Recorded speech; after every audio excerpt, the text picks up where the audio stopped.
Bon, mais je vais peut-être faire le clap d'ouverture, si vous le permettez. Donc, merci à chacune et chacun d'avoir rejoint le Jeudi de l'innovation sur le thème aujourd'hui des badges numériques, avec l'intervention d'Isabelle Delattre de la Maison familiale de Pujol.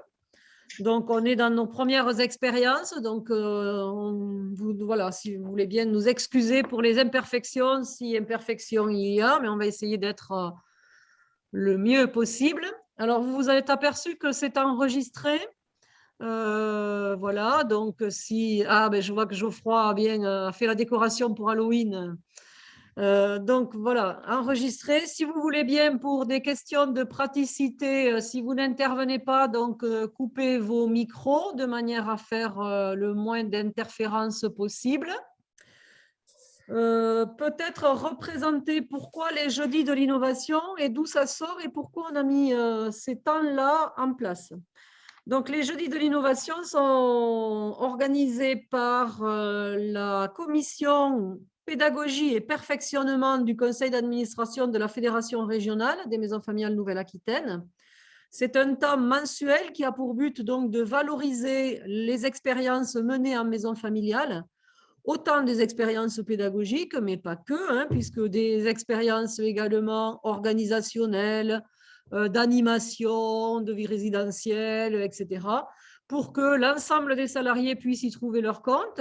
Sont invités à ces jeudis de l'innovation donc tous les salariés de maisons familiales, quels qu'ils soient, mais également les administrateurs. Ça peut aussi intéresser des membres de conseil d'administration pour pouvoir développer des actions dans leur maison familiale. Et puis, plus largement, pour donner de l'ouverture, des idées, avec une idée de valoriser une action lors de l'Assemblée générale de la Fédération régionale. Tout ceci est inscrit dans le projet d'association de la Fédération régionale, la valorisation des actions innovantes des maisons familiales de Nouvelle-Aquitaine. Voilà, donc il y a un planning qui a été fait à l'année, avec des thèmes à l'année. On est censé vous dire que c'est le numéro 2 des jeudis de l'innovation, mais pour le premier jeudi de l'innovation, nous étions un petit peu seuls au monde, puisque personne ne s'est connecté. Alors, il semblerait qu'il y ait quand même eu un problème de connexion. Voilà. Le deuxième, ça y est, on est au moins 10. Donc, je vais, sans plus attendre, peut-être laisser la parole à notre intervenante. On a préparé un petit peu ce temps-là, mais qu'il soit aussi un temps de ressources pour chacun d'entre vous et que ce soit un temps de partage. Donc, Isabelle va faire des parties d'apport et puis la parole pour des questions et ainsi de suite. Une petite heure, même si on a fini avant 14h30, eh bien, on arrêtera quand on aura fini et vous n'hésitez pas. Donc, l'enregistrement sera disponible dans l'espace Walter. Et si jamais vous ne le trouvez pas, donc on a fait un onglet Jeudi de l'innovation dans Walter. Sinon, vous n'hésitez pas à nous solliciter et on vous enverra l'enregistrement. Voilà, bonjour à tous ceux qui nous ont rejoints. Et puis, place donc à Isabelle, s'il n'y a pas de questions avant le démarrage. Bon. J'y vais alors. Je Et bien démarre. voilà, c'est parti. Très bien, merci Marie-France. Bonjour à tous, donc moi je suis Isabelle Delattre, je suis monitrice à la maison familiale de Pujol dans le Lot-et-Garonne depuis 26 ans. Je viens de faire ma 26e rentrée et j'avais depuis quelques années posé un regard sur ma fonction en me disant mais il y a le numérique qui va se présenter, je vais l'avoir dans les pattes et plutôt que de l'avoir dans les pattes, j'ai voulu prendre les choses de l'avant. Et donc, à titre personnel, je me suis inscrite dans un DU conception de formation à distance pour appréhender tout ça et constatant que c'était même bien mieux que ce que j'imaginais au niveau de ce que je pouvais y trouver et comme apport pour moi et pour les jeunes. Du coup, j'ai enclenché un master IPM, donc le master ingénierie pédagogique et multimodal proposé avec l'Université de Lille et l'Enfra. Voilà. Donc, est-ce qu'on fait un petit tour de table, Marie-France, quand même, pour savoir qui est là et sous quelle fonction, statut? Merci. Alors, pour le tour de table, on peut commencer. Je vais faire dans l'ordre de la liste que j'ai sur le côté de mon ordinateur. Sandrine? Oui, bonjour, donc Sandrine Leduc, donc je travaille à la Fédération régionale de la Nouvelle-Aquitaine et je suis en charge du numérique et de la communication. Voilà. Merci. Caroline? Bonjour, donc Caroline Mazière, MFR de Périgueux. Moi, je suis vie scolaire, AVS et référente handicap. Alors, Baillet, j'ai perdu ton prénom. Christine, non? Caroline. Caroline, pardon. Donc moi, Vas-y. c'est Caroline Baillet, je suis formatrice à la maison familiale d'Air sur l'Adour et je suis responsable du pôle 4.3. D'accord. Alors, on a une deuxième Caroline ou c'est toi qui as deux comptes? Non, c'est moi qui me suis présentée là tout à l'heure, Caroline de D'accord, Périgueux. ok. Merci, Périgueux. pardon. Daniel? Caroline MFR de Périgueux. Caroline Mazière cette fois. Bonjour à tous, Daniel Benoît, Fédération Dordogne, Lot-et-Garonne, Haute-Vienne. Geoffroy? Geoffroy, MFR de Périgueux, référent numérique sur le site. Merci. Cathy? Alors, Cathy n'a pas le micro. Pardon, bonjour. Alors, je suis Cathy, je suis assistante de direction récemment, voilà, depuis août, à la MFR de Saint-Projet. Bien. Lucille? Lucille Galina, MFR du Ribéracois, responsable de la communication, animatrice et chargée du recrutement aussi, tout ce qui est recherche entreprise pour les jeunes. Si. Ensuite, Marie et Céline, puisqu'elles sont deux sur la même connexion. Oui, bonjour à tous. Oh là là, je suis avec mon portable. Marie Olscherer, directrice de la maison familiale de Miramont et animatrice de la commission pédago-perfectionnement à l'origine avec les autres membres de la commission du projet Les Jeudis de l'innovation. Et Céline est allée faire une balade, donc je suis toute seule. D'accord. Merci. Donc, je crois que j'ai oublié personne. Donc, Isabelle, je te rends la parole. Très bien. Merci. Je partage mon écran.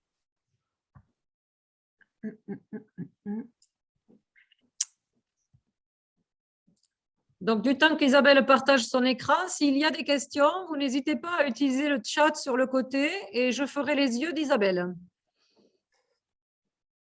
Et tu utiliseras ta voix pour me dire qu'il y a quelque chose qui se Tout présente. à fait. Ok, merci. Donc, par rapport à ce jeudi de l'innovation, je vous présente, j'ai essayé de simplifier, j'espère que ça sera audible, lisible et compréhensible, le travail sur lequel je me suis penchée pour la recherche associée au master. Donc, l'intitulé, c'est mise en œuvre d'un dispositif Selfie Open Badge avec endossement pour favoriser l'engagement du jeune en début de formation. Je vais vous expliquer pourquoi ce titre. Oui, encore faut-il que…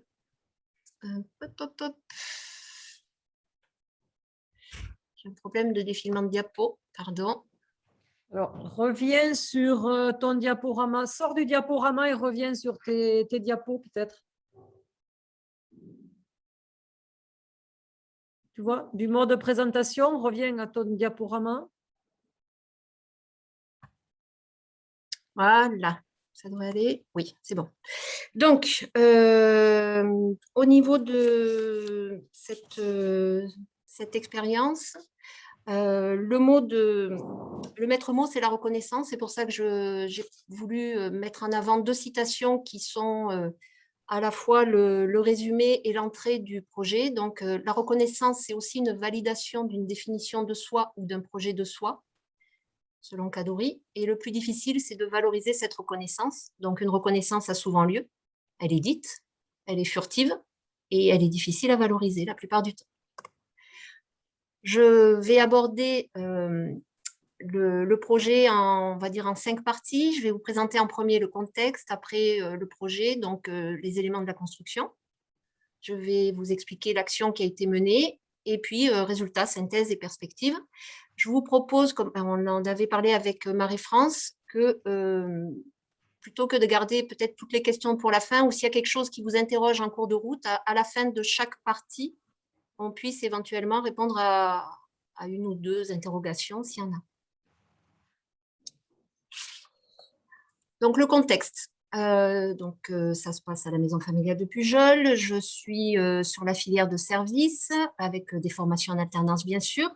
La formation concernée, c'est la formation SAPVER. Je ne sais pas si tout le monde connaît, service aux personnes et vente en espace rural. C'est de niveau 3, donc on est CAP1, CAP2.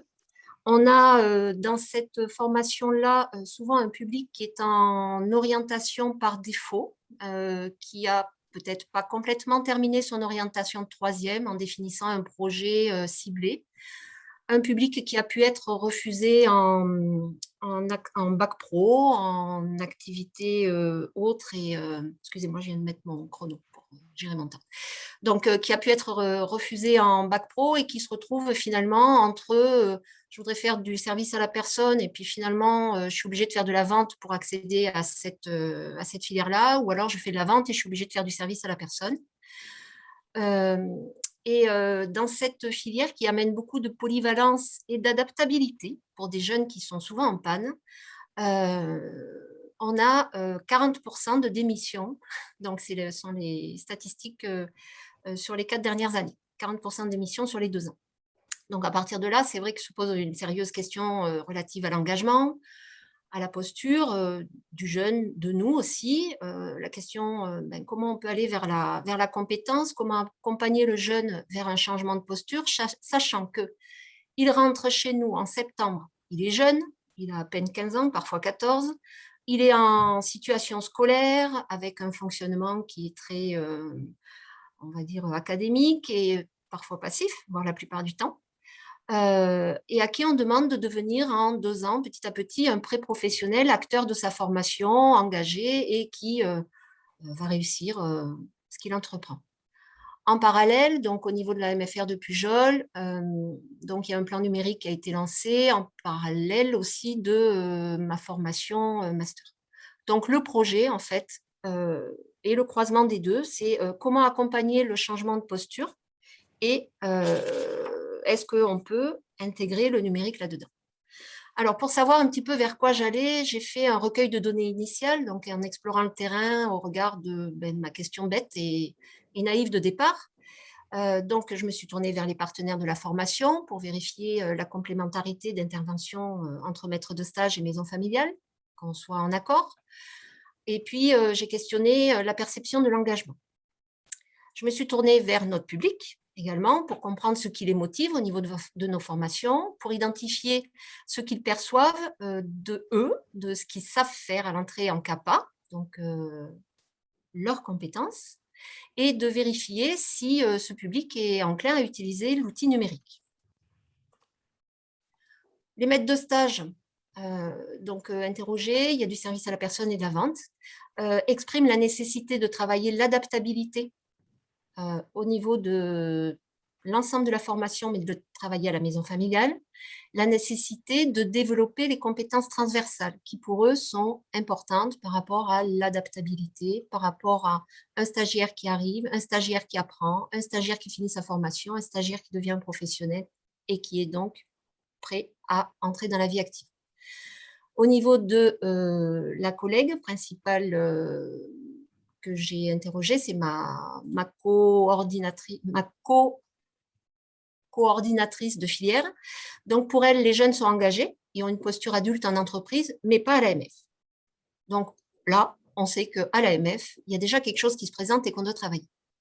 Par rapport au public, donc les réponses qu'ils nous ont données, c'est que ce qui les motive, c'est de réussir, de comprendre, rien de nouveau là-dessus, et c'est de travailler seul ou en petit groupe, la collaboration étant un sacré moteur pour eux. On a 23 élèves en septembre, donc de l'année dernière, et ces jeunes expriment un besoin de valorisation et un besoin des autres. Tout seuls, ils se sentent perdus, avec les autres, ils arrivent à avancer. Et le questionnaire de départ ne nous montre pas de frein à l'intégration du numérique. Donc, deuxième étape, on a des données qui nous disent que c'est possible d'aller voir vers l'engagement. La deuxième étape, c'est de partir de concepts identifiés qui vont nous permettre d'avancer sur la construction de ce vers quoi on veut aller de façon pédagogique. Donc, les 4 concepts interrogés sont la trajectoire identitaire, qui je suis, vers où je vais, sont les compétences, qu'est-ce que je sais faire et dans quel contexte, la notion de capacité, donc qu'est-ce que je suis en mesure de faire, et l'espace capacitant et la capacité, donc et l'espace capacitant étant un espace favorable à l'apprenant qui du coup peut, veut et agit dans cet espace parce que l'espace le lui permet. Il a ainsi un pouvoir d'agir qui est, selon la situation, ce que le jeune va enfin pouvoir mettre en avant à partir de ses ressources et selon ses propres choix. Alors, le pouvoir d'agir, je ne sais pas si vous en avez déjà entendu parler en économie, en ESS. Donc, on a en Inde un économiste qui a travaillé sur le pouvoir d'agir et qui disait que c'est bien beau d'avoir du riz ou d'avoir des choses qui sont apportées dans des situations où les populations ont faim. Encore faut-il qu'ils aient de l'argent pour pouvoir l'acheter ou du gaz ou du bois pour pouvoir le faire cuire. Et donc, on peut amener des choses, mais si la personne et la situation ne permettent pas de travailler ces choses-là, ben finalement, on est toujours dans une impasse. Alors, j'ai un schéma correspondant à la trajectoire identitaire qui rappelle juste que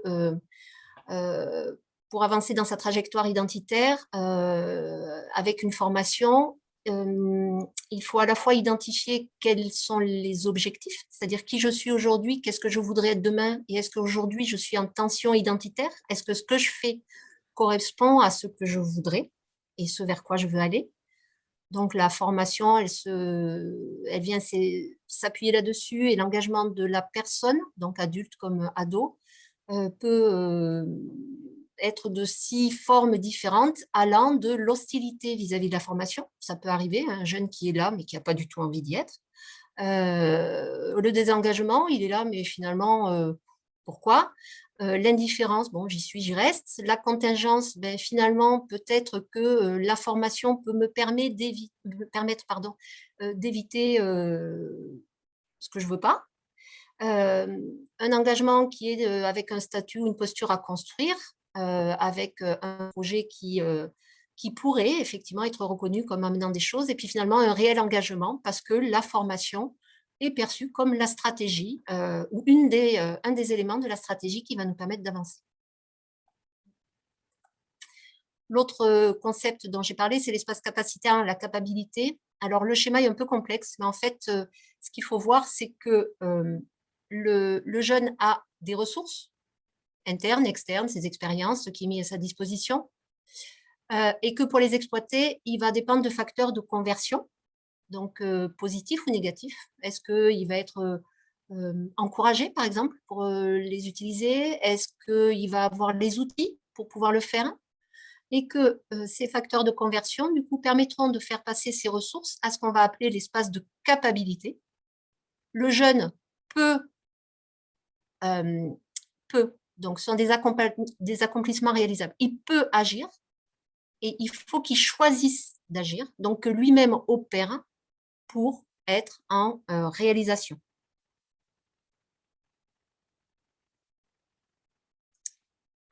Est-ce que vous avez des questions jusqu'à là?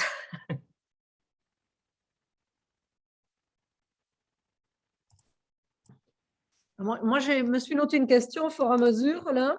Tu as parlé au début de la perception des compétences par les jeunes en début de formation. Oui. Comment as-tu mesuré cette perception-là? Comment on mesure les compétences en début de formation? Voilà, est-ce que tu as mis un outil en place? Comment ça s'est passé? Alors, il y a 2 choses. La première, c'est qu'au démarrage de la formation, sur la première semaine, on fait un positionnement individuel, écrit, mais accompagné. Donc, alors, entre autres, j'étais la référente de la classe, là. Donc, c'est vrai que j'ai été présente à beaucoup de niveaux. Et sur ce positionnement-là, donc, il y a une question qui est qu'est-ce que tu identifies savoir faire aujourd'hui? Quelles sont tes compétences? Le terme étant utilisé mais pas compris, donc il a nécessité certaines explications. Mais on est parti de là, déjà. Et on a du coup des jeunes qui, dans un premier temps, ont du mal à identifier ce dont ils sont capables, ont du mal à identifier ce qu'ils savent faire. Et quand on leur dit, mais regarde aussi un petit peu du côté de ta vie personnelle, là, il y a des petites lumières qui s'allument parce que par rapport à l'école, par exemple, si je fais le lien, les compétences scolaires ne sont pas identifiées ni reconnues par le jeune lui-même au démarrage. Mais en tout cas, il y a un positionnement écrit au départ. Et donc, ce positionnement a été fait pour les 23 élèves et a été l'objet d'une analyse particulière pour faire émerger les différents éléments. Ouais. Donc, une fois accompagnés, ils sont en capacité justement de faire un listing de leurs compétences transversales, je vais dire n'importe quoi. Exactement ça. Transversales ou techniques, parce que ça peut être la pâtisserie à la maison, ça peut être des choses comme ça. Et justement, il y a un écho après sur le projet en lui-même. Donc là, c'est le démarrage. Avec la question de l'engagement, avec la question du jeune à qui on demande finalement de regarder un petit peu ce qu'il sait faire et l'accompagnement qui s'interroge sur trajectoire identitaire, capacité, capacité. D'accord. Alors, une autre question? Oui, une question, une réflexion. Les parents sont donc sollicités à quel niveau pour avoir justement… Pour le moment, on n'est pas du tout encore sur la réalisation, on est sur le questionnement. Les parents n'ont pas été sollicités. Ils ont été sollicités après. Et je vais vous expliquer pourquoi. Donc ça, c'est le cadre en fait. Le cadre de mon questionnement, le cadre de mon premier regard, c'est ça. Le contexte. Le contexte, pour le moment, c'est celui-là. Le contexte de démarrage, il est sur le jeune qui rentre dans sa formation. Parfait. D'autres remarques? Tu parlais d'un plan numérique au sein du site, là. Qu'est-ce qu'il y avait à l'intérieur? Alors, le plan numérique, c'est la maison familiale et moi, j'ai les cheveux blancs, j'ai 52 ans, on est plusieurs dans ce contexte. Le plan numérique, c'est déjà intégrer le numérique dans nos formations parce que de la bureautique, on en fait. Par contre, du numérique, on n'en fait pas forcément. Donc, ça aura un lien après. Donc, l'idée, le plan numérique, si tu veux, j'y répondrai après. Okay. C'est juste le contexte qui fait que à l'intérieur de la maison familiale, on a eu une réflexion sur, bon, et si on parlait du numérique, et si on s'en souciait vraiment, et si tu veux, après, je pourrais en parler. Ok. Ça va? Ouais. Voilà. Eh bien, alors, je te propose qu'on déroule la suite et comme ça répondra sûrement au fur et à mesure à des questions qui se posent. Ok.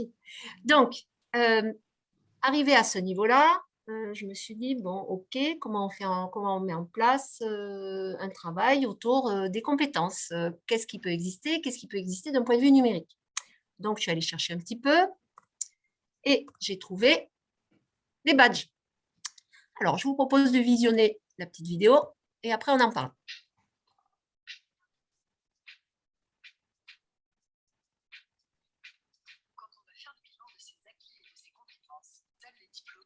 Ouais, il va falloir monter le son, je pense. Oui, on l'entend pas. Je recommence. Je recommence et je vais monter le son. Mets du gaz. Sortie sur Zoom, ouais. Plein gaz.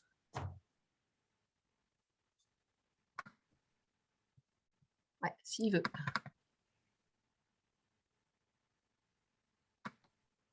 Hop. Après, vous me dites si c'est trop fort.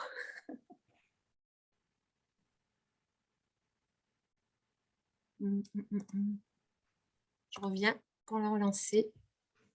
Ah, il y a du mal. Ce sont les aléas du direct. Ouais.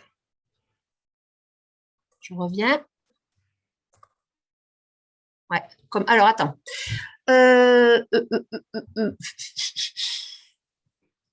Non, mais je pense qu'il faut juste lui laisser le temps de démarrer.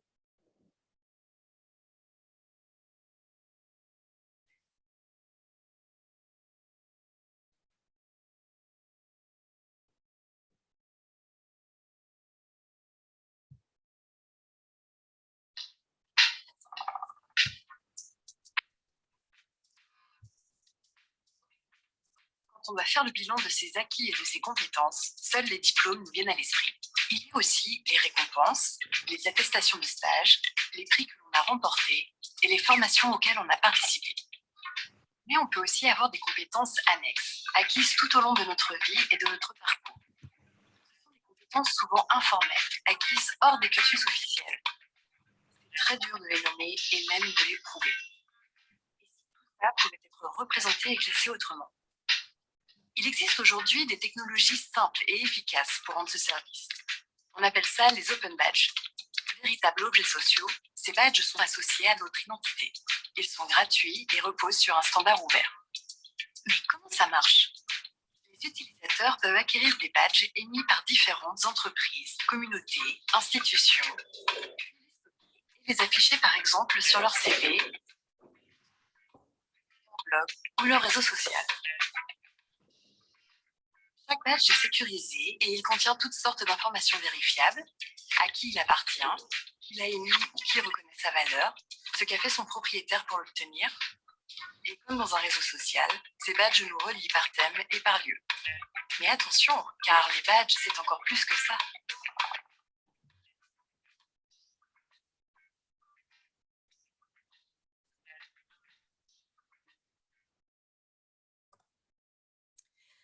Alors, si on reprend par rapport à un badge, donc la diapo que je vous ai mis sous les yeux, il y a un badge. Donc, c'est un badge que j'avais fait au début pour essayer, pour comprendre la démarche.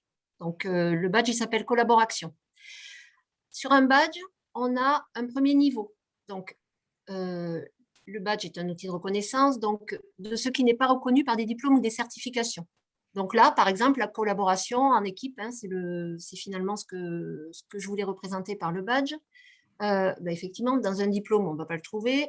Dans une certification, on ne va pas le retrouver. Dans une récompense non plus, etc. etc. Et c'est une reconnaissance de compétences transversales et d'apprentissage informel, unique, portable, qu'on peut choisir de publier dans un réseau social ou dans un CV ou dans d'autres choses. C'est le reflet des compétences et dans lequel on a des critères d'attribution qui sont renseignés. Par exemple, pour la collaboration, on peut parler de capacité à interagir. Voilà. Il y a des critères qui sont émis, qui sont donnés. Et c'est éventuellement enrichi de preuves et ça peut être évolutif. Donc, on pourrait avoir sur un badge une image, on pourrait avoir une photo prise en situation, on peut avoir une explicitation écrite, on peut avoir, pourquoi pas, un diaporama. En tout cas, on peut avoir des éléments qui vont attester de la réalisation de ce qui est mis en valeur par le badge. Le deuxième niveau, qui n'est pas présenté dans la diapo, c'est l'endossement. Alors, l'endossement, c'est le fait de venir attester de l'extérieur que la personne a effectivement fait preuve de ceci ou est porteur de la valeur mise en avant par le badge. Donc, l'endossement, il permet à chacun de se porter caution de la valorisation portée par la personne. Il y a une parité, donc on parle de reconnaissance ouverte et équitable et réciproque. Donc, il y a une parité des acteurs. Celui qui reconnaît, ça peut être une entreprise, mais ça peut aussi être quelqu'un. C'est là-dessus que je me suis appuyée, moi, en tout cas, sur la suite du projet. Il y a un message qui est visible. Donc, oui, la personne reconnaît, mais c'est dit, c'est écrit, c'est visible. L'endosseur est visible, on sait qui le fait. Donc, s'il s'identifie comme étant un moniteur, on sait que c'est quelqu'un qui a accompagné. S'il s'identifie comme étant un professionnel, on sait ce que c'est. S'il s'identifie comme étant de la famille également. Et puis, il y a une mise en réseau, donc des commentaires, de l'approbation, de l'identification et ainsi de suite. Donc, on a un ensemble qui s'auto-alimente. Donc, ça, c'est le schéma général de la philosophie du badge. Le badge est un outil de reconnaissance et c'est un outil de valorisation de la reconnaissance. Alors, c'est facile à dire. Est-ce que c'est mis en œuvre? Oui. On a l'université de Caen qui Donc, moi, par rapport au master, donc il faut regarder du côté des expérimentations qui ont eu lieu. Donc, en me documentant, je me suis tournée vers la Normandie, puisque la Normandie est une des régions initiatrices de la mise en place de badges. Et donc, l'université de Caen, par exemple, utilise des badges qui sont délivrés par les enseignants comme des fins d'étape ou des valorisations de modules de formation pour lesquels l'étudiant a effectivement validé telle capacité ou telle compétence. Donc là, ce sont des objets qui sont accompagnateurs du parcours. Alors moi, ce n'est pas tout à fait ça que je vise, mais ça existe de cette manière-là. Il y a une autre maison familiale qui a essayé la mise en place de badges collaboratifs. Donc là, la personne qui a mis en place ça a travaillé avec des formations continues niveau BTS pour que les apprenants construisent leur propre badge sur les 2 compétences transversales les plus attendues par rapport à leur formation. Donc, en l'occurrence, c'était relatif à la communication et à la collaboration. Il me semble que c'était les deux supports. Donc, la communication était une des compétences attendues pour l'ensemble des apprenants. Ils avaient tous le même badge, ils ont tous construit le même badge ensemble et ils ont tous alimenté ce badge, une fois qu'il a été délivré par la monitrice responsable, par des preuves et endossé par leur tuteur professionnel. Donc là, on voit qu'on a une machine à 3 dimensions, l'apprenant qui participe à la construction du badge, qui l'alimente, la monitrice qui le valide en disant oui, effectivement, tu es arrivé à un niveau ou à un stade auquel on peut te délivrer ce badge, et le tuteur professionnel qui a du coup validé en tant que professionnel du coup la réalité de la valeur du badge dans la situation. Donc ça, c'est la phase de recherche et d'ouverture sur qu'est-ce que c'est qu'un badge, comment ça marche. Je continue. Alors, si je reviens sur le projet, on sait que le facteur social est quelque chose de fondamental pour l'accompagnement des jeunes. Les jeunes entre eux le disent, ils ont besoin d'être ensemble. Ils ont besoin d'accompagnement familial et de soutien. Ils ont besoin d'un étayage solide, d'un dispositif dans lequel tout le monde puisse s'exprimer. Et tout ça, ça contribue à l'engagement. Ça, ce sont les 2 bases. La réflexivité, c'est un processus qui participe au changement de posture et donc à la vision de soi dans ce qui se déroule. Elle induit la double transaction objectif-subjectif. Donc, qui je suis et si je me regarde autrement, ah oui, je me rends compte que finalement, j'ai des choses intéressantes et donc je peux continuer, ainsi de suite. Formaliser le résultat de la réflexivité, c'est un support de sa propre reconnaissance. Donc, si les jeunes arrivent à mettre ça sous une forme visuelle, écrite ou autre, ils auront quelque chose qui leur enverra leur propre image en miroir.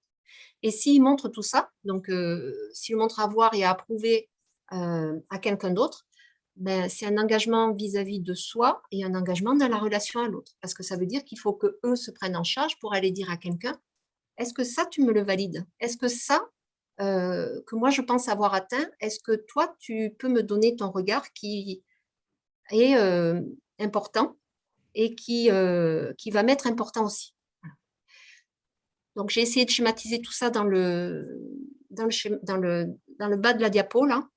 Donc, si on se met au présent, le regard est porté sur le passé.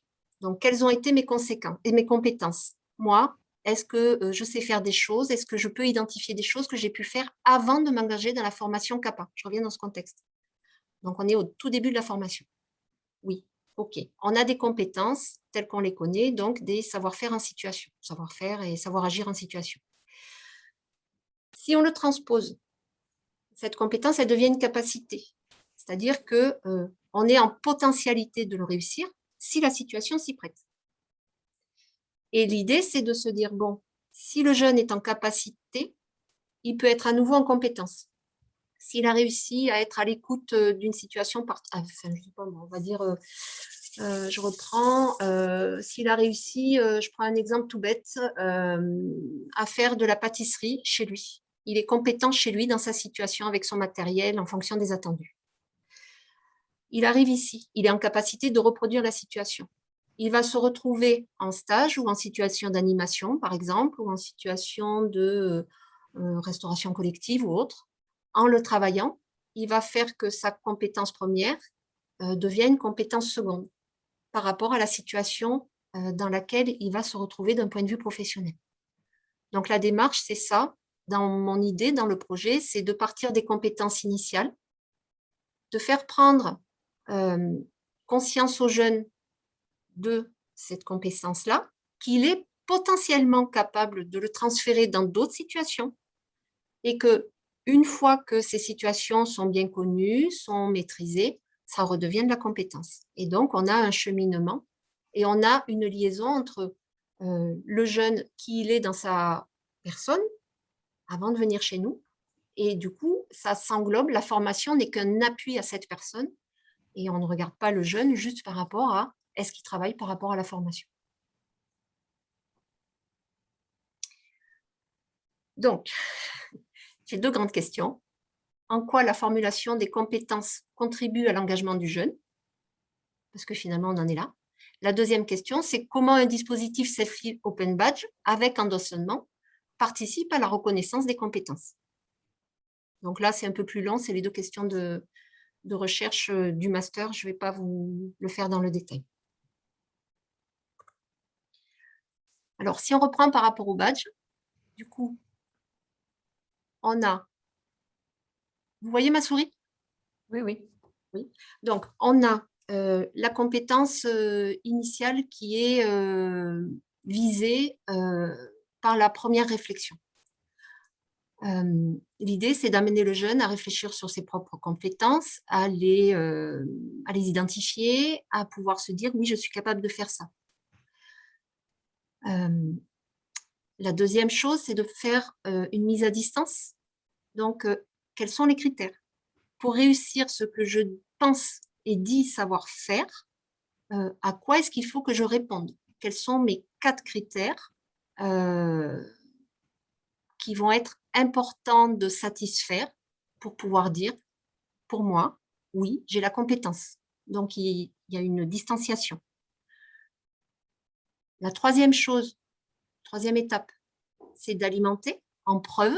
Donc, qu'est-ce qui me fait dire que, et donc on est dans la phase d'explicitation, qui peut être écrite, mais qui peut avoir aussi d'autres formes, pardon, on les a écrites. Donc là, on est dans une phase de reconnaissance de soi par soi.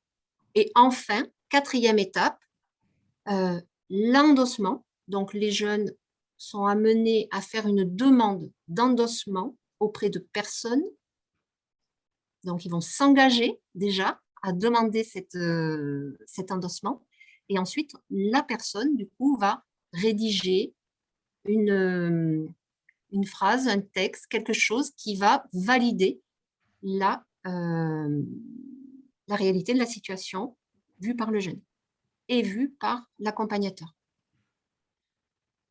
Et tout ça, le badge, donc le badge est constitué de tout ça, la preuve est facultative, mais tout ça est mis sur plateforme et le jeune choisit de le publier ou pas.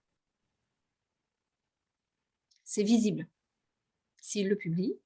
Ça peut être visible de tous, ça peut être visible uniquement par les gens qui ont un compte et une utilisation de la plateforme, ou sinon, ça peut être absolument invisible, comme dans un réseau social.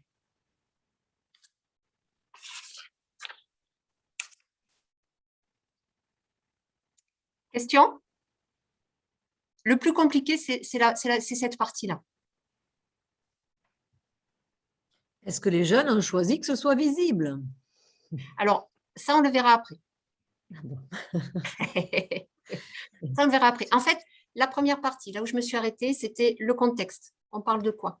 Sur quoi on s'interroge? Non, sur quoi on pose le regard? Donc, l'engagement, la trajectoire identitaire. La deuxième partie, c'est l'ingénierie possible à partir de ça. Ça peut être quoi? L'ingénierie numérique. Du coup, le badge, qu'est-ce que ça nous apporte? Qu'est-ce que ça permet? Vers quoi on peut aller? Je continue? Vas-y. Donc là, on entre dans la réalisation. Du coup, la solution préconisée, c'est la mise en projet du jeune. C'est-à-dire que le projet, normalement, il est en 2 phases. La première, il construit son projet. Il construit son badge. à partir de la compétence identifiée. La deuxième, c'est il fait l'endossement et il essaye d'aller plus loin. Du coup, au niveau du dispositif, donc le dispositif global qui a été mis en place, j'ai voulu que ce soit un dispositif simple parce que le contexte est complexe, il est suffisamment complexe pour que on ne perde pas les jeunes et que moi également, je puisse être en situation de réussite et eux également, et eux aussi. Donc, ce qui a été voulu, c'est un dispositif simple avec des outils numériques simples et malléables. Alors, malléables dans le sens où on peut les utiliser en dehors d'une plateforme, entre autres Walter. Je vous expliquerai après pourquoi.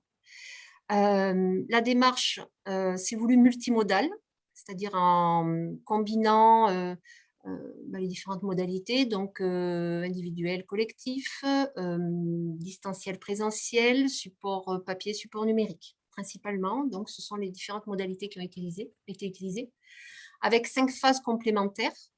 Alors, quand je dis complémentaire, c'est complémentaire dans le contenu et complémentaire dans le séquençage. Donc, le projet s'est déroulé, la proposition, qui correspond à ce qui s'est fait quand même, ça a été de s'initier au badge, donc comprendre ce que c'est et se projeter, c'est-à-dire si moi je dois faire un badge, qu'est-ce que je ferai? La deuxième étape, ça a été de produire son badge, donc du début jusqu'à la fin, de la concrétisation, à quoi il ressemble et quels sont les critères. La troisième chose, c'est comment je mets ma réussite là-dedans, comment je ma preuve, comment je fais reconnaître ma réussite, donc en la rédigeant, la faisant lire, et après, intégrer un réseau de reconnaissance ouverte, c'est-à-dire amener à la visibilité et à l'endossement, puisque l'endossement ne peut avoir lieu que s'il y a une visibilité au moins partielle de ce badge.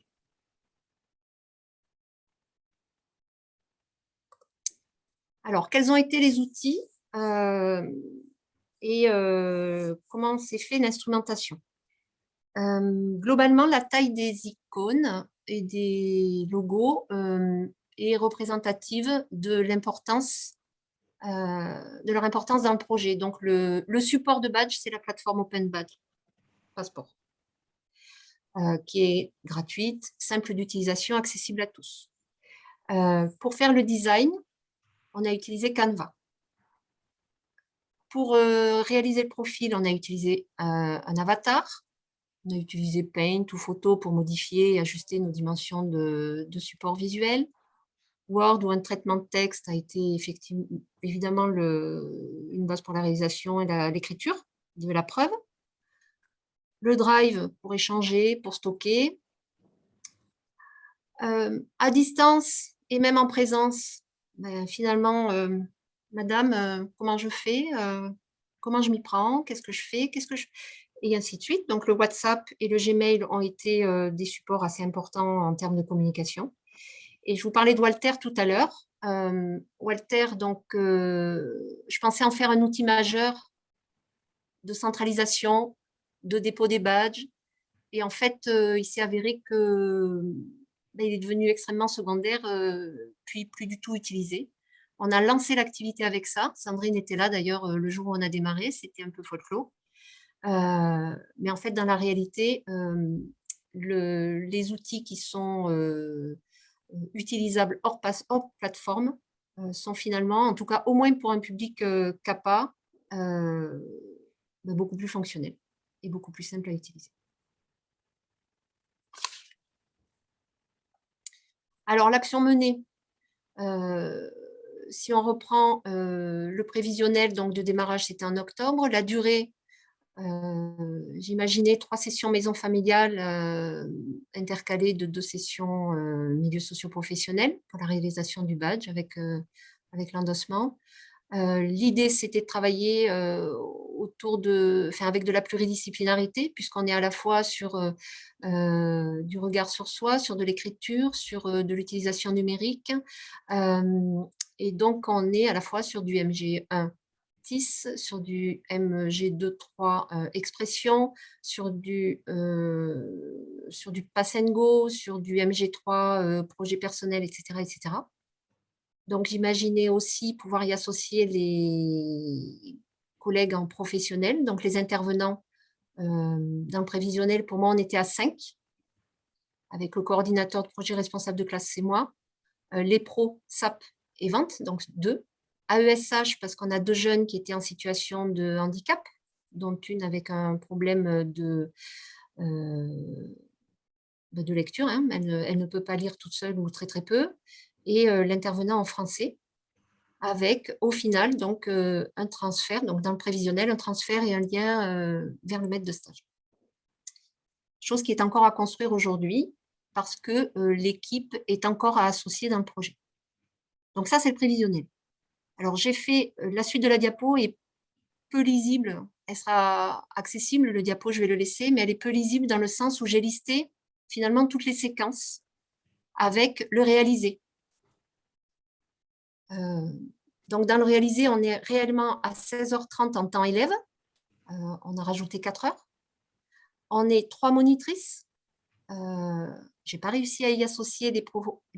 L'année dernière, on avait la Covid, on avait la certification. Et le projet, une fois qu'il a eu démarré, ben, ça a été très compliqué de pouvoir solliciter les collègues. Et on a quand même un badge finalisé par élève avec un endossement famille, amis et ou coordinateur de projet.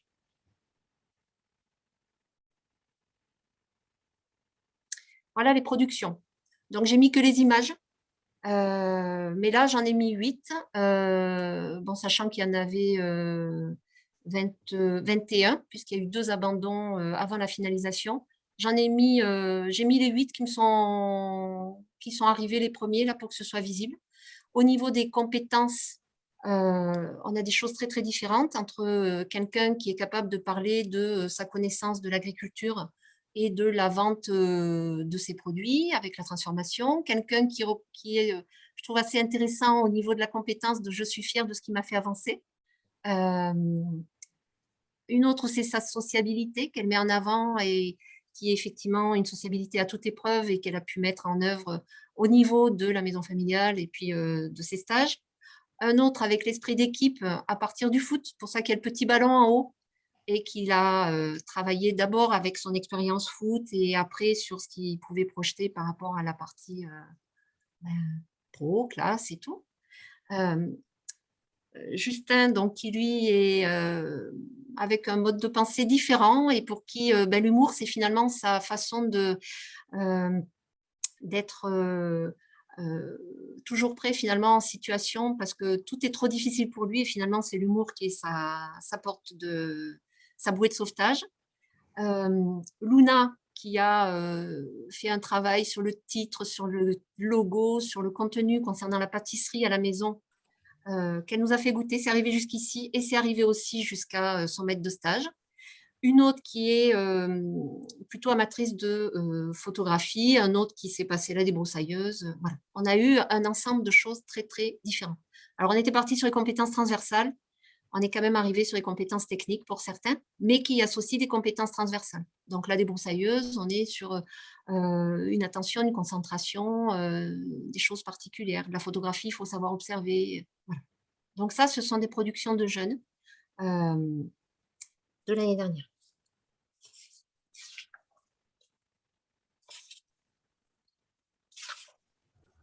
Du coup, je ne sais pas si je peux te couper. Vas-y. Et du coup, comment tu évalues, par exemple, sur un badge particulier, de la terre au panier, par exemple, comment c'est évalué ça? Comment c'est fait avec les jeunes ou c'est voilà, comment c'est évalué en fait? Il y a pas Qu'est-ce que tu appelles évaluer? Comment tu octroies le badge à un jeune en fait? Alors en fait, oui, j'ai oublié l'essentiel, pardon, je suis allée trop vite. En fait, ce sont des selfie badges qu'ils ont fait. Donc, oui, chacun a fait son badge. Chacun a identifié, donc par son biais, son regard sur ce qu'il était capable de faire avant, chacun a réfléchi du coup à qu'est-ce que je veux mettre en avant et comment je le construis. Donc, chacun a concrétisé son design, ses critères et après, du coup, la preuve et la demande d'endossement.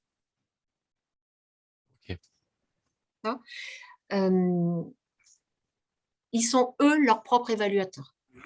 Et je peux t'assurer que dans les temps de réalisation qui ont été d'une richesse. Je crois que je n'ai pas vécu d'expérience aussi riche depuis que je travaille à la maison familiale de Pujol, dans le sens où ça remue des fibres personnelles, familiales, et ça les met en valeur. Il y en a qui disent, mais moi, le badge, c'est moi, quoi. Le badge, c'est moi.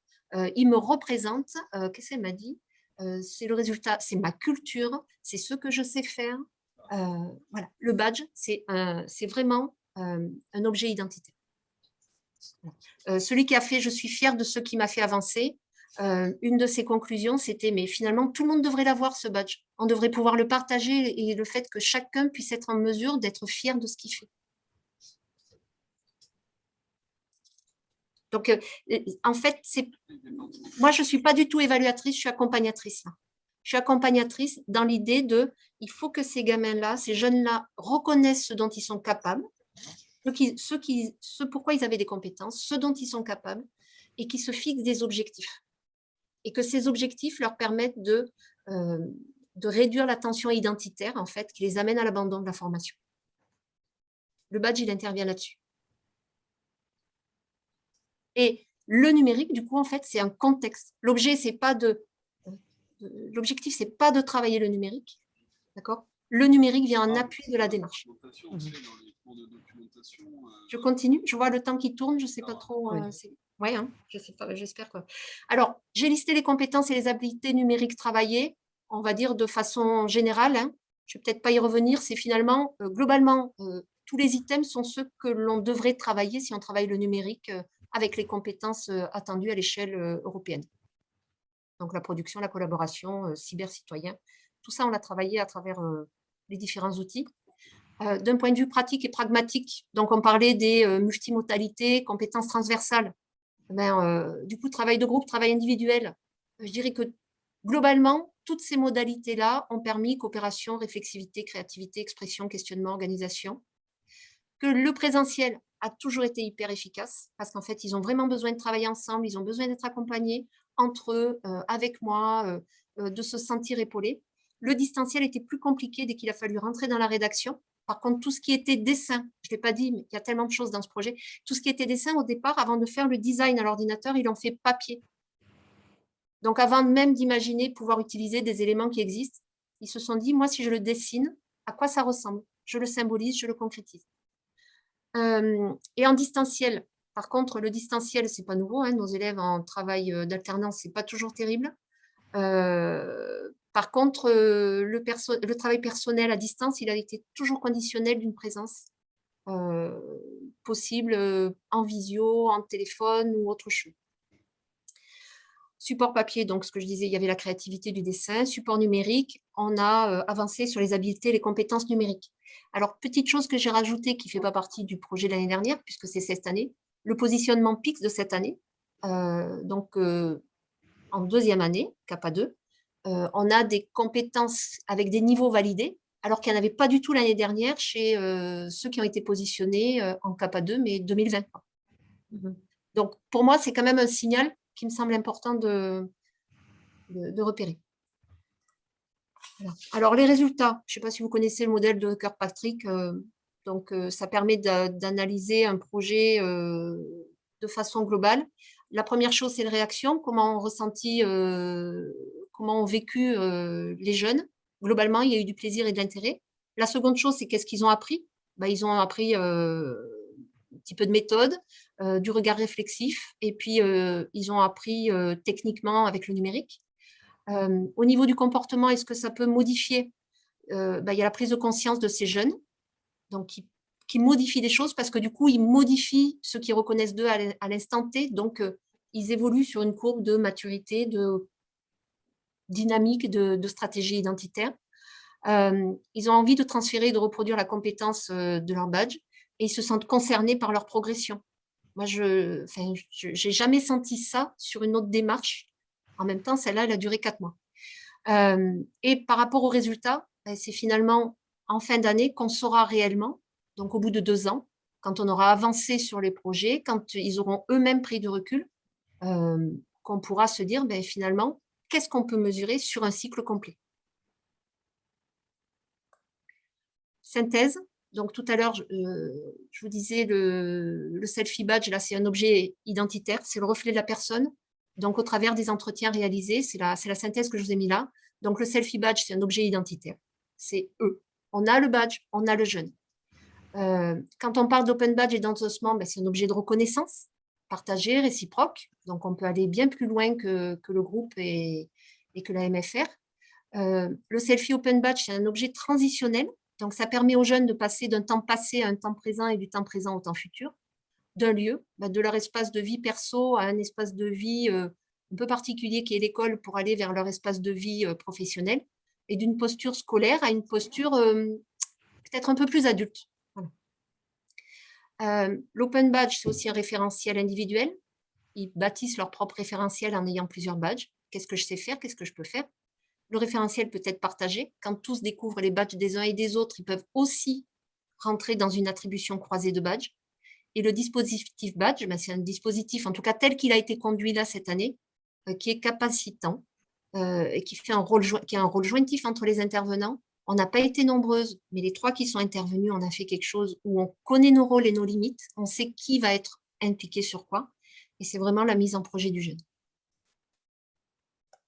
Et en conclusion, je dirais que moi, à court terme, je vais continuer avec les CAPA. Je voudrais bien faire un badge Erasmus, donc il pourrait être un badge plus ou moins commun, mais où chacun va pouvoir faire écho. Et là, je pourrais y associer mes collègues des modules professionnels et les gens qui sont partis en mobilité. Je réfléchis aussi à attribuer des badges. Voilà, est-ce que j'avais fait un badge adaptation à l'alternance, par exemple. Donc, ça peut être utilisé dans le premier mois. Le jeune qui a valorisé son expérience, on peut la reconnaître et la formaliser avec ça. On peut faire un badge collaboration et l'attribuer aux jeunes. Et puis, dans un temps un peu plus long, est-ce qu'on développe la démarche de badge à plusieurs? Est-ce qu'il y a plusieurs, je sais pas, structures, maisons familiales qui auraient envie? Est-ce que le badge peut être utilisé pour valoriser les équipes? Est-ce que ça peut être utilisé pour valoriser et reconnaître l'implication des bénévoles, des maîtres de stage, des entreprises?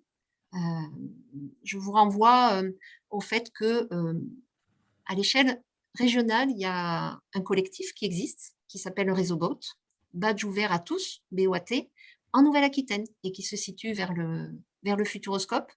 Alors moi, je les avais contactés. Je trouve que la démarche est intéressante. C'est une façon de mettre en réseau les écoles, les professionnels. Et peut-être que si notre démarche était institutionnalisée, parce que pour le moment, elle est sous le couvert de Isabelle Delattre, monitrice maison familiale, et si c'était quelque chose qui était partagé, peut-être qu'on aurait une autre façon d'être reconnaissant du territoire et que le territoire nous reconnaisse à l'échelle maison familiale, département, région, je ne sais pas. Mais quelque chose qui nous donne une identité partagée. Voilà. J'ai terminé. Alors, tu peux peut-être départager ton écran pour qu'on se voit tous et puis voir au niveau des questions ce que ça suscite ou des réflexions. Alors, qui se lance?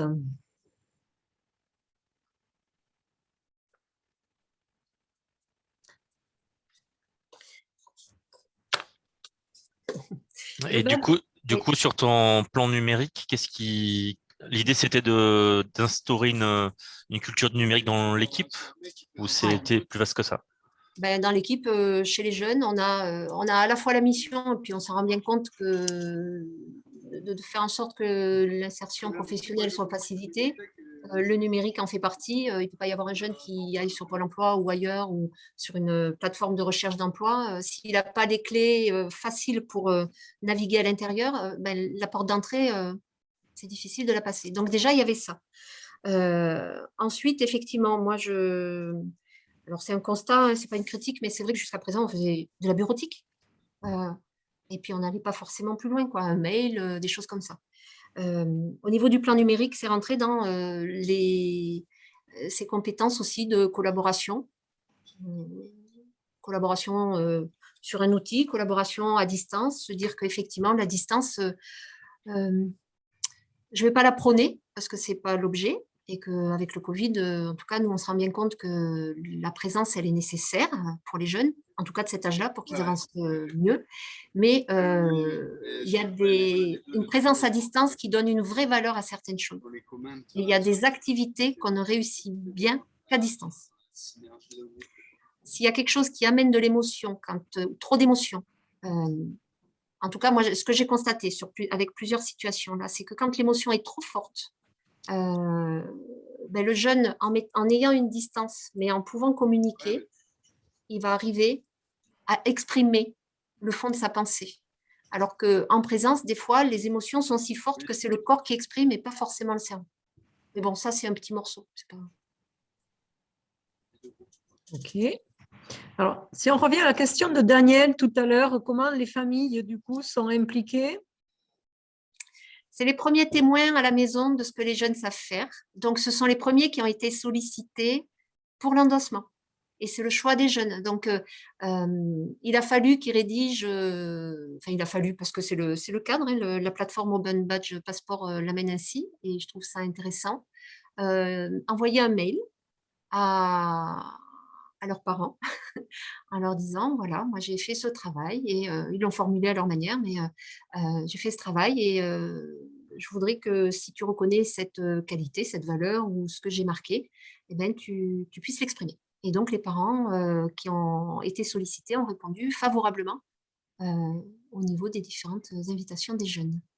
Et donc, ils le formalisent par écrit, les parents aussi? Oui, ça apparaît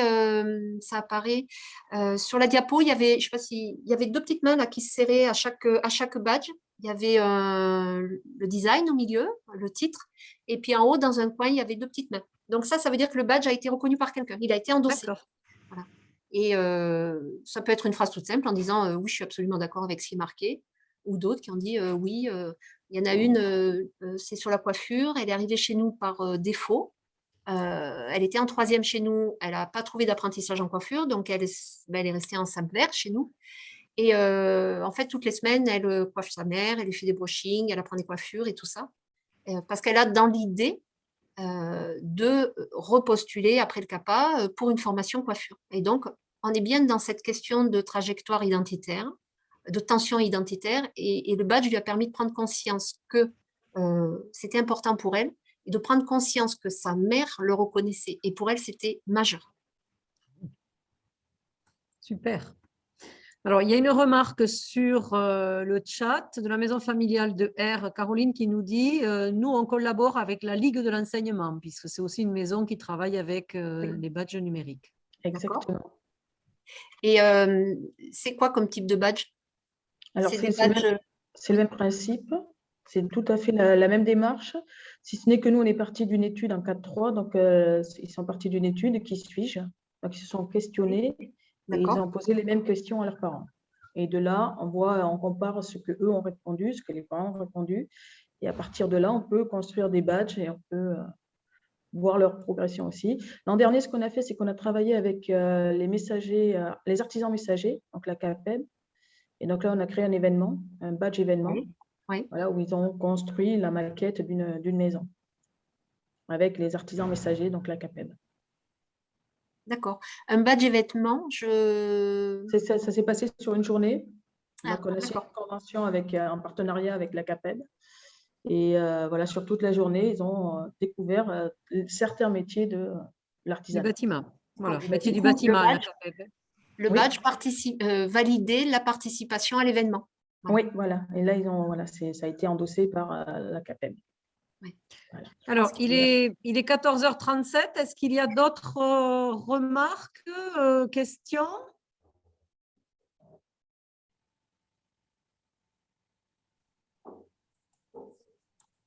Apparemment pas. Écoute, je crois qu'aujourd'hui, on a une première étape d'enrichissement. Peut-être dire, nous, sur la fédération régionale, une réflexion à mettre en place des badges pour des administrateurs. Il y a une demande, en tout cas, pour valider des compétences transversales acquises dans le bénévolat. Donc, voilà, c'est une réflexion. Merci pour cette présentation. S'il n'y a pas de questions, on va vous libérer parce que j'imagine que vos emplois du temps sont bien complet. Merci Isabelle, en tout cas. On aurait évidemment plein d'autres choses à partager, mais c'est donner un peu l'eau à la bouche. Isabelle, si les gens souhaitent prendre contact avec toi pour en savoir plus, est-ce qu'ils peuvent? Oui. Ah oui. Oui, bien sûr. Donc, Isabelle.Delattre. Oui, avec 2 T. Voilà. Isabelle.Delattre. Tu présenteras cette thématique-là, c'est ça, la journée des personnels du Lot? C'est bien ça? Monsieur Benoît, je ne sais pas si c'est validé, on n'en a pas reparlé, mais… Non. On n'a pas encore validé ça. On attendait aujourd'hui pour voir comment les choses pouvaient s'articuler avec la thématique qu'on a définie. Je suis en train de réfléchir là. Moi, je pense que ça pourrait être une attribution de badge, déjà pour faire rendre compte de ce que c'est. Peut-être aller sur la plateforme, oui, à voir. Oui, c'est complexe. Ma crainte, c'était que ça semble un peu nébuleux. Je pense que ça peut laisser cette impression-là. Maintenant, ça me rassure quand j'entends Caroline Baillet dire elle s'y retrouvait dans ce qu'elle faisait, dans ce qu'elle entendait par rapport à ce qu'elle faisait. Donc, ça, ça me rassure. Oui, alors pour te dire, dans le chat, il y a aussi merci et intéressant de Caroline de Périgueux. Donc, j'ai mis ton adresse mail dans le chat. Marie, directrice de Miramont, dit merci pour cette présentation claire et très intéressante qui correspond bien au thème de l'innovation. Bravo. Je crois que ce n'était pas si nébuleux que ça. Alors, bien sûr, il y a du vocabulaire technique, mais je pense qu'on s'y retrouve. En tout cas, moi qui ne suis pas une chevronnée en la matière, j'ai, me semble-t-il, à peu près compris les tenants, les aboutissants, et ça me donne envie d'en savoir un peu plus, d'aller plus loin. Donc, merci Isabelle de ces propos. Ça tient toutes ces promesses. Voilà, puis on va devoir se… Merci pour l'invitation. Merci à toi Isabelle aussi pour la clarté de tes propos. Et merci aux oreilles attentives. Merci. Bonne continuation à tout le monde et puis rendez-vous alors le 28, le jeudi 28 octobre, parce que le 4 novembre étant pendant les congés de Toussaint, donc nous l'avons avancé au 28 octobre sur le thème de l'histoire et du concours de la résistance avec la maison familiale de La Péruse. Donc, il y aura une partie en présentiel et en même temps une partie à distance. Voilà, bonne continuation à tout le monde. Merci encore et au plaisir de vous retrouver. Au revoir. Au revoir.